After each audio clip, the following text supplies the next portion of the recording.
Hi everyone, I'm Mackenzie Van Patten. And I'm Charity Daniels. And we are the Daniels team with Keller Williams Realty in Savannah, Georgia. Yes. So, last part of the home buying process. You've made it through the financing period, the appraisal has come in good value, your finances have all been checked, and we now get the favorite 3 words, clear to close.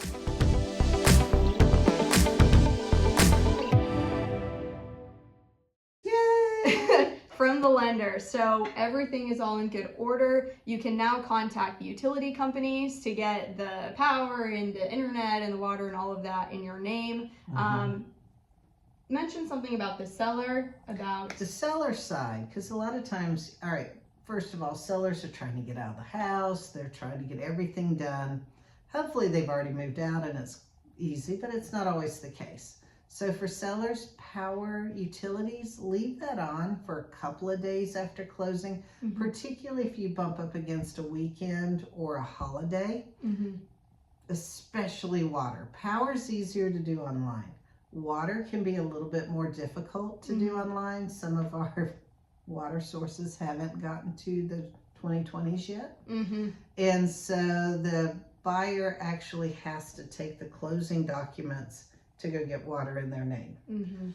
And so we want to give them time to get that done. Nothing worse than moving into a house and having no water. Absolutely, yes. And we want to do a final walkthrough right before closing. I typically do this like a couple hours before closing because we want to limit the time between the last time you saw the home to the time of closing to make sure that everything is good. So we do the final walkthrough and then head right over to the closing table.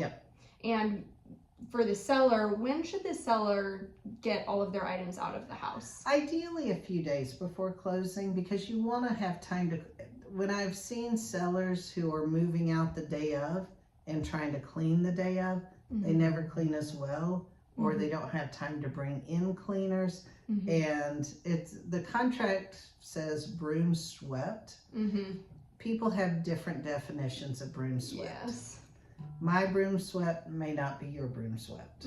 Most likely it's not. So you want to have time to get that house ship shape, get rid of all your old chemicals. The new buyers don't want your chemicals. They don't want your paints, the old paints, not the current paints, because those aren't bad to leave. You might need some touch-ups.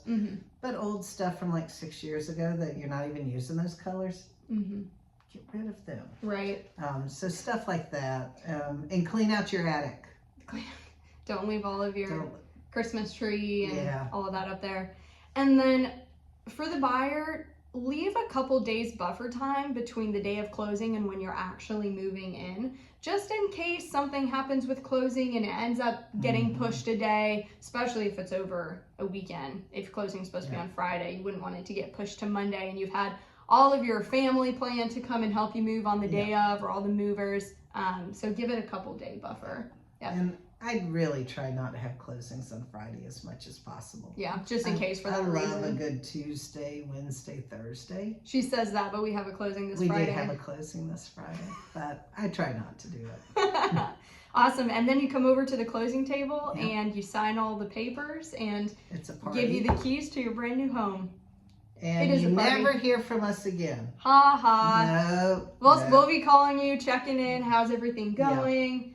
Is there anything that's popped up, or do you need any vendors? Do you need a handyman? Do you what do you need? Because we try to stay in touch with our clients. We do, and we still do events throughout the year, and we have little gifts that we give to our clients still for the years to come. So we like to keep in touch with everybody. We do. We do. Awesome. Well, if you guys have any questions about your home buying or home selling journey, just let us know. Yeah. Thanks, everyone. Bye.